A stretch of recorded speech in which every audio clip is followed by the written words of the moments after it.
So this is the Nicholas Lodge Cookie Cake Scribe Needle.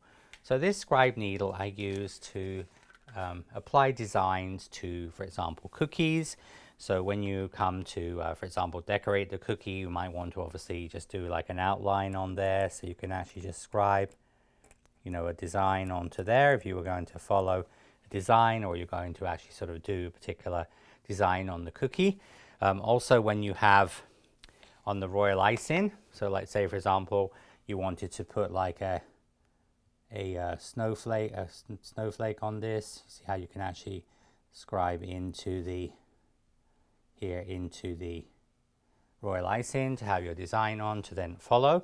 Also, of course, when you flood cookies, we use this to eliminate air bubbles. So we use this to work the sugar to the edge, the royal icing to the edge, but also if you get a little air bubble, these are used for popping. They're also good to remove mistakes. And in cake decorating, for example, in a lot of my classes, like for example here, you can see on this royal icing, rolled fondant cake with royal icing. This is how I actually get the design onto the side of the cake, and there I'm using this like little tiny pin pricks from a parchment paper pattern.